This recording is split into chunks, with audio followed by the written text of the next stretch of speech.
రేపే మనకు వరలక్ష్మి వ్రతం కాబట్టి గుమ్మం దగ్గర ఇది చల్లండి. లక్ష్మీదేవి మీ ఇంట్లో 1,00,00,000 రూపాయలతో అడుగు పెడుతుందండి. గుమ్మం దగ్గర ఇది చల్లటం వల్ల అద్భుతమైన ఫలితాలు వస్తాయన్నమాట. అలానే కాకుండా మీ జీవితం మారిపోతుంది. అందుకే ఏంటంటే గుమ్మం దగ్గర ఇది ఖచ్చితంగా చల్లండి.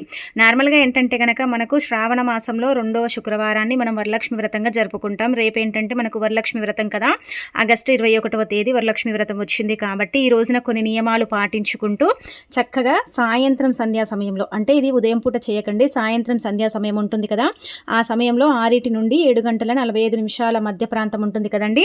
ఆ సమయంలో ఏంటంటే కనుక గుమ్మం దగ్గర ఇది కలిపి చల్లితే చాలండి. ఇక మీ ఇంట్లో ఉండే సమస్యలన్నీ కూడా పోతాయి. మీ ఇంటి పరంగా మీకు బాగా కలిసి వస్తుంది. ఎలాంటి ఇబ్బందులు అనేవి ఉండవు. ఎలాంటి కష్టాలు కానీ నష్టాలు కానీ రావన్నమాట. చాలా అద్భుతమైన ఫలితాలనైతే మీరే మీ కళ్ళతో చూడగలుగుతారని చెప్పొచ్చు. ఇది అంత శక్తివంతమైన పరిహారం అండి. అందుకే ఏంటంటే ఇది తప్పకుండా పాటించండి. ఎలా చేయాలో తెలుసుకునే ముందు ఒక చిన్న రిక్వెస్ట్ అండి, వీడియోని పూర్తిగా చూడండి, నచ్చితే లైక్ చేయండి, కొత్తగా చూస్తున్నట్టయితే సబ్స్క్రైబ్ చేసుకోండి. ఇక ఆ తర్వాత వచ్చేసి ఏంటంటే కనుక వరలక్ష్మి వ్రతం రోజున స్త్రీలండి మనకి ఏంటంటే కనుక 3 ఘడియలు ఉన్నాయన్నమాట. ఉదయం పూట అంటే 6 సమయాలలో ఏంటంటే కనుక వరలక్ష్మి వ్రతాన్ని జరుపుకోవచ్చు. ఆ సమయాలలో మేము చేసుకోలేమనుకుంటే మాత్రం 12 గంటల సమయంలో చేసుకోండి. లేకపోతే ఏంటంటే కనుక సాయంత్రం 4 గంటల సమయంలో చెయ్యండి. అవేంటంటే కనుక మంచి అంటే ముహూర్తాలు అనమాట. ఆ సమయాలలో పూజ చేస్తే ఖచ్చితంగా అండి మనకు ఆ వరాల తల్లి యొక్క అనుగ్రహం కలుగుతుంది. అంటే వరమహాలక్ష్మి యొక్క అనుగ్రహం కలిగి విపరీతమైన సంపద పెరుగుతుంది. కాబట్టి ఏంటంటే కనుక చక్కగా పూజ చేసుకోండి. ఇక అలానే కాకుండా ఏంటంటే కనుక నిష్ట నియమాలతో పూజ చేయండి. 9 రకాల నైవేద్యాలు కానీ 5 రకాల నైవేద్యాలను కానీ దీపధూప నైవేద్యాలతో, అలానే కాకుండా చక్కగా పుష్పాలతో అలంకరణ చేయండి. ఎప్పుడు కూడా పూజ ఏంటంటే కనుక అండి మనకు అంటే స్తోమతను బట్టి మనం చేయాలి. మన స్తోమతకు మించి పూజ చేయమని ఎక్కడ కూడా శాస్త్రాల్లో లేదనమాట. కొంతమంది ఏంటంటే కనుక ఒకరితో కంపేర్ చేసుకొని పూజలు చేస్తూ ఉంటారు. అలా చేయకండి. అలా చేసిన ఫలితాలు అయితే రావు. మన స్తోమత ఎంతుంది, మనం ఎంత చేయగలుగుతామో అంతే చెయ్యండి. మనం ఒకవేళ ఆవునేతితో దీపం పెట్టలేమనుకుంటే నార్మల్గా దీపం పెట్టినా సరేనండి, దైవానుగ్రహం కలుగుతుందనమాట. అందుకే మీరేంటంటే కనుక నార్మల్గా కూడా దీపం పెట్టవచ్చు అనమాట. ఇలా మీ దగ్గర ఉండే స్తోమతను బట్టి మీరేంటంటే కనుక పూజ చేసేసుకోండి, సరిపోతుంది. మీరు పూజ ఎప్పుడు చేసినా సరేనండి, ఉదయం ఏంటంటే కనుక తెల్లవారుజామున నిద్ర లేవండి. శుక్రవారం అలానే కాకుండా వరలక్ష్మి వ్రతం చాలా చాలా శక్తివంతమైనది, చాలా పరమ పవిత్రమైన రోజు కాబట్టి తెల్లవారుజామునే మీరు లేచి ఇల్లంతా కూడా క్లీన్ చేసుకోండి. అంటే ముందు రోజే మనం ఏంటంటే కనుక పూజకు కావలసినవన్నీ కూడా తెచ్చుకుంటూ ఉంటాం. అలానే కాకుండా ఇల్లంతా కూడా మనం క్లీన్ చేసుకుంటామండి. కాకపోతే ఈ రోజున ఏంటంటే కనుక ఉదయాన్నే లేచి ఇల్లంతా కూడా క్లీన్ చేసుకుని ఇంట్లో ఏంటంటే కనుక పసుపు నీళ్లు చల్లుకోండి. ఇంట్లో ఏంటంటే కనుక గోపంచకం ఉంటుంది కదా, దాన్ని చిలకరించండి. ఒకవేళ మనకు తెలియకుండా మన ఇంట్లో ఏదైనా నెగిటివిటీ ఉన్నా, నెగిటివ్ ఎనర్జీ ఉన్నా అదంతా కూడా బయటికి వెళ్ళిపోతుంది అనమాట. అలా చల్లిన తర్వాత ఇంట్లో ఏంటంటే కనుక మీరు ఇల్లంతా కూడా శుభ్రం చేసుకుని ఇంటి గడపలకు చక్కగా పసుపు రాసేసి కుంకుమతో బొట్టు పెట్టి వాకిట్లో ముగ్గు పెట్టుకుని ఇంటి గుమ్మాలకు ఏంటంటే కనుక తోరణాలు కట్టండి. బంతి పూలతో చక్కగా అలంకరించుకోండి. మీ దగ్గర ఉండే పుష్పాలతో అలంకరణ చేసేసుకోండి, సరిపోతుంది. ఇంటి తలుపుల పైన ఏంటంటే కనుక స్వస్తి గుర్తు, ఓం గుర్తు వేయండి. ఇంట్లో అంతా కూడా సాంబ్రాణి ధూపం అనేది వేసుకోండి. అలానే కాకుండా ఇంట్లో ఏంటంటే కనుక మీరు ఇలాంటి నియమాలను తప్పక పాటించండి. అలానే కాకుండా స్త్రీలు స్నానం చేసేటప్పుడు చిటికెడంత పసుపుని నీళ్ళల్లో కలుపుకొని స్నానం చేస్తే మంచిదండి. ఈ రోజున ప్రత్యేకించి ఏంటంటే కనుక ఆడవారు శరీరానికి పసుపుని పట్టించి స్నానం చేస్తే అద్భుతమైన ఫలితాలు వస్తాయని పురాణ గ్రంథాల్లో చెప్పబడుతుందండి.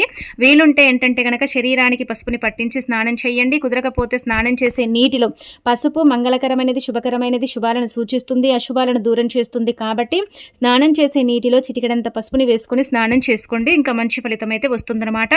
ఇంకా ఇలా స్నానం చేసిన తర్వాత ఏంటంటే కనుక మీరు ఇంకా పూజను ప్రారంభించుకోండి. అంటే ఇంట్లో ఏంటంటే కనుక పూజ చేసుకోండి. అంటే మనం ఏంటంటే కనుకనండి పూజ చేసి తాంబూలం కూడా ఇస్తూ ఉంటాం కాబట్టి పూజలో ఏంటంటే కనుక వడపప్పు, పానకం, అలానే కాకుండా గారెలు, అంటే మనం వచ్చేసి ఏంటంటే కనుక చక్కగండి ఇలా వచ్చేసి పులిహోర, ఇవన్నీ కూడా మనం నైవేద్యంగా పెట్టుకోవచ్చు అనమాట. 9 రకాలు కానీ 5 రకాలు కానీ పెట్టేయండి, సరిపోతుంది. శనగలు కూడా ఖచ్చితంగా పూజలో పెట్టాలి. ఆ తర్వాత ఏంటంటే కనుక వాయనం ఇస్తారు కదా, ఒక్కొక్కరు ఒక్కొక్క రకంగా ఇస్తారు. కొంతమంది ఏంటంటే కనుక అంటే జాకెట్ ముక్క లేకుండానే వాయనం ఇస్తారు, కానీ అలా ఇవ్వకండి. వాయనంలో ఏంటంటే కనుక వక్కలు, తమలపాకులు, అంటే జాకెట్ ముక్క, అలా అంటే రైక ముక్క అంటాం కదా అది, అలానే కాకుండా కుంకుమ, పసుపు ఇవన్నీ కూడా ఉండాలండి. ఇవన్నీ కూడా అంటే మనం 2 అరటిపళ్ళు కూడా పెట్టేసి తాంబూలం ఇవ్వాలి.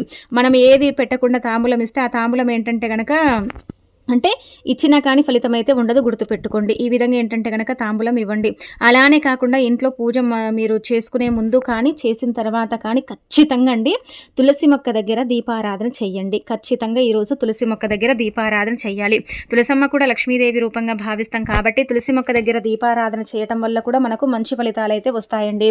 అందుకే తులసి మొక్క దగ్గర ఏంటంటే కనుక చక్కగా మీరు నీటిని సమర్పించటం. అయితే తులసి మొక్కకు నీటిని సమర్పించేటప్పుడు ఆ నీటిలో ఏంటంటే కనుక చిటికెడు కుంకుమ, చిటికెడు పసుపు, అలానే చిటికెడంత గంధం కలిపి ఆ నీటిని అంటే 2 చుక్కల అత్తర్ని కలిపి ఆ నీటిని ఏంటంటే గనక తులసమ్మకు సమర్పించి దీపారాధన చేసుకోండి. మీరు పుష్పాలతో అలంకరణ కూడా చేయొచ్చు తులసి కోటకు కావాలంటే. ఒకవేళ అలా కుదరకపోతే నార్మల్గా అలంకరణ చేసేసి అంటే నార్మల్గా నీటిని సమర్పించి ప్రదక్షిణలు చేసేసి దీపారాధన చేసేసుకోండి, సరిపోతుంది. ఇంట్లో కూడా నిష్ట నియమాలతో పూజ చేసుకోండి. వరలక్ష్మి వ్రత కథను ఖచ్చితంగా వినండి, చదవండి. లేకపోతే ఏంటంటే గనక ఎవరి చేతనైనా చదివించుకోండి. మనం ఏంటంటే మనకు ఒకవేళ కొంతమందికి చదవడం రాకపోతే మొబైల్లో కూడా మనం పెట్టుకొని వినవచ్చండి. అలా మొత్తం పూజ అంటే వ్రత కథ మొత్తం పూర్తయిన తర్వాత కొన్ని అక్షంతలు తీసుకొని అమ్మవారి పటం ముందు వేసి మీరు ఏంటంటే కనుక వరమహాలక్ష్మి దేవాయ నమః అని మీరు నమస్కారం చేసుకోండి. ఆ తల్లి మీకు కావలసినంత ఐశ్వర్యాన్ని అభివృద్ధిని కూడా ఇస్తుంది కాబట్టి ఈ విధంగా చేసేసుకోండి, సరిపోతుంది. ఆ తర్వాత మీ ఇంటి గుమ్మం దగ్గర ఇది ఖచ్చితంగా సాయంత్రం సంధ్యా సమయంలో చల్లండి. నార్మల్గా ఏంటంటే కనుక ఇంటి సింహద్వారం నుంచే కదా మన ఇంట్లోకి ఏది రావాలన్నా సరే, మన ఇంట్లోకి మంచి రావాలన్నా మన ఇంటి సింహద్వారం నుంచే వస్తుంది, చెడు రావాలన్నా మన ఇంటి సింహద్వారం నుంచి మన ఇంట్లోకి వస్తుంది కదా. మన ఇంట్లోకి కేవలం మంచి మాత్రమే ఆకర్షించాలి, చెడు రాకూడదు, దైవానుగ్రహం కలగాలి. అలానే కాకుండా సంవత్సరం అంతా కూడా ఎలాంటి అంటే ఇబ్బందులు ఉండకూడదు, తిండికి కానీ బట్టకు కానీ ఎలాంటి లోటు అనేది ఉండకూడదు. భర్త సంపాదన పెరగాలి, భర్తకు ఆయుష్ పెరగాలి, భర్తకు అన్ని విధాలుగా కూడా బాగా కలిసి రావాలనుకునే స్త్రీ ఖచ్చితంగా ఏంటంటే కనుక గుమ్మం దగ్గర ఇది చల్లండి.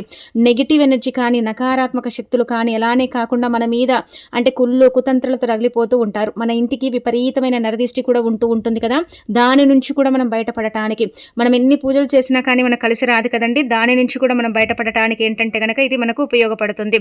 అందుకే గాజు గ్లాసులో నీళ్లను తీసుకొని అందులో ఏంటంటే కనుక మీరు ముద్ద కర్పూరం కానీ నార్మల్గా పచ్చకర్పూరం కానీ తీసుకొని కొద్దిగా కలపండి, కొంచెం దాల్చిన చెక్క పౌడర్ కలపండి. అలానే కాకుండా గోపంచకం నీళ్ళల్లో కలిపి ఇంట్లో గదుల్లో మూలల్లో అలానే కాకుండా తలుపులపైన గుమ్మాలపైన చిలకరించండి, చల్లకండి. ఇలా చేతిని గ్లాసు నీటిలో ముంచి ఆ నీళ్ళు ఏంటంటే కనుక వేళ్లతో సహాయంతో ఏంటంటే కనుక చిలకరించండి. లేదంటే ఒక తమలపాకు కానీ మామిడాకు కానీ తీసుకొని దానితో కూడా ఇల్లంతా కూడా నీటిని చిలకరించండి. అంటే ఇలా చల్లేయండి, మొత్తం గోడల మీద కాకుండా నేల మీద మూలల్లో చల్లేయండి.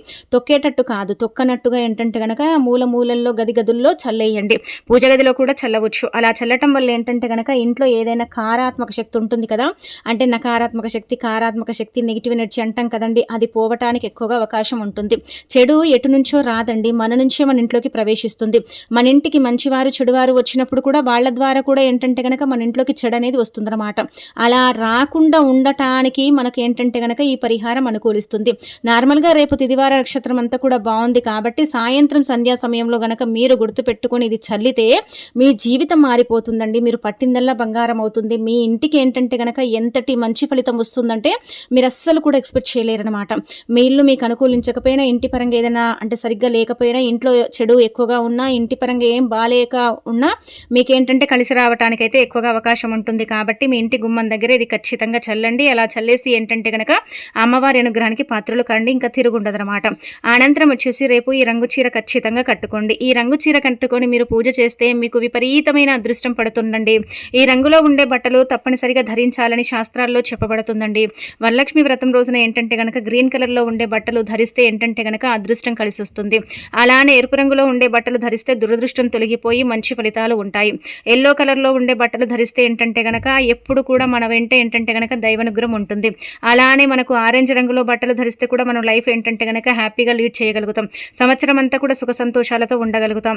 ఇలా ఒక్కొక్క రంగుకు ఒక్కొక్క రకంగా ఏంటంటే కనుక ఫలితం ఉంటుంది. కాబట్టి ఆరెంజ్, తెలుపు రంగు, అలానే కాకుండా green colour, yellow colour, red colour ఇలాంటి రంగులో ఉండే బట్టలు ధరించండి. ఈ 5 రంగులో ఉండే బట్టలు ధరించి పూజ చేసుకుంటే మంచిదన్నమాట. పట్టు వస్త్రాలు ధరించండి. ఖచ్చితంగా బార్డర్ ఉంచేలాగా అంటే ఉండేలాగా చూసుకోండి. మీరు నార్మల్గా చీరలు కట్టుకున్న దానికి అంచు ఉండేలాగా చూసుకోండి. అందరూ పట్టు వస్త్రాలు కట్టాలని రూల్ లేదు, కానీ మనం ఏంటంటే కనుక ఏదైనా మంచి చీర కట్టుకున్నా దానికి బార్డర్ ఉంటే ఏమవుతుందంటే కనుక అది అంటే ముత్తైదు కిందికి వస్తుంది. మనం ప్లెయిన్ చీరలు కట్టుకొని పూజ చేయటం, డ్రెస్సులు వేసుకొని పూజ చేయటం ఇలాంటివి అయితే చేయకండి. వాటి వల్ల ఫలితాలు అయితే రావన్నమాట. తలను వీరబోసుకోకండి. చేతి నిండా గాజులు ధరించండి. కుంకుమ బొట్టు పెట్టుకోండి. పాపిట్లో కూడా బొట్టు పెట్టుకోండి. కాళ్ళకు పసుపు రాసుకోండి. ఇలా చేతి నిండా గాజులు వేసుకోండి, జడ వేసుకోండి, పూలు పెట్టుకోండి. అమ్మవారి రూపంగా మీరు కూడా అంటే స్త్రీలను భావిస్తారు కాబట్టి మీరు కూడా ఎంత చక్కగా అలంకరించుకుంటారో అంత మంచిగా ఫలితాలు వస్తాయి. అంటే అలంకరణ అంటే కనుక మనము మరీ ఎక్కువగా ఓవర్‌గా కాకుండా మనం ఒక లిమిట్‌గా అలంకరణ చేసేసుకొని ఇంట్లో లక్ష్మీదేవిని పూజిస్తే అష్టైశ్వర్యాలు మనకు సిద్ధిస్తాయని పురాణాలలో చెప్పబడుతుంది కాబట్టి ఈ విధంగా చేసుకోండి. ఆ తర్వాత యాలకులతో ఇప్పుడు చెప్పే పరిహారం చేసుకోండి. ఇది కూడా చాలా శక్తివంతమైనదండి. అయితే వరలక్ష్మి వ్రతం రోజున ఏంటంటే గనక గుర్తుపెట్టుకోండి 21 యాలకులను తీసుకోండి. యాలకులు లక్ష్మీదేవి రూపంగా భావిస్తారు. చాలా మందికి తెలియదు కానీ బాగా తెలిసిన వాళ్ళు, బాగా ఏంటంటే గనక డబ్బుండేవాళ్ళు, అలానే కాకుండా ముఖ్యంగా చెప్పాలంటే గనక వేదాలు చదివిన వాళ్ళు, అలానే అంటే పండితులు, ఋషులు, సాధువులు, మునులు, సిద్ధులు అంటే మొత్తం ఇలా తెలుసుంటుంది కదా. అంటే అలా అని మిమ్మల్ని కించపరచడం అని కాదండి. అందరికీ కూడా కొంతమందికి తెలుసుంటుంది. ఎక్కువగా ఏంటంటే గనక లక్ష్మీదేవిని పూజించేటప్పుడు యాలకుల మాలను సమర్పిస్తూ ఉంటారు. ఎందుకు యాలకుల మాల సమర్పిస్తారని చాలా మందికి తెలియదు. నిజానికి ఏంటంటే గనక యాలకులు లక్ష్మీదేవి రూపంగా భావిస్తారు. యాలకులు ఏంటంటే గనక సుగంధ ద్రవ్యాల్లో ఒకటిగా చెప్పబడతాయండి. యాలకులకు అతీత శక్తి ఉంటుందండి. యాలకులతో చేసుకునే పరిహారాలన్నీ కూడా మనకు పనిచేస్తాయన్నమాట. యాలకులు ఏంటంటే చాలా పవర్ని కలిగి ఉంటాయి కాబట్టి 21 యాలకులను తీసుకోండి. మంచిగా నిగనిగలాడుతూ ఉండాలి. అంటే ఇవి మనకు సంవత్సరం పొడుగునా కూడా మన వెంట ఉండాలి కాబట్టి 21 యాలకులను తీసుకోండి. అలా తీసుకొని పసుపు రంగు తాడు తీసుకొని ముందు రోజైనా సరే, ఆ రోజు నైట్ అయినా సరే, ఆ రోజు ఉదయమైనా సరే అలా మీరేంటంటే గనక 21 యాలకులను గుచ్చి మాల చేయండి. మాల చేసిన తర్వాత ఆ మాలను ఏంటంటే గనక నియమంగా భావించండి.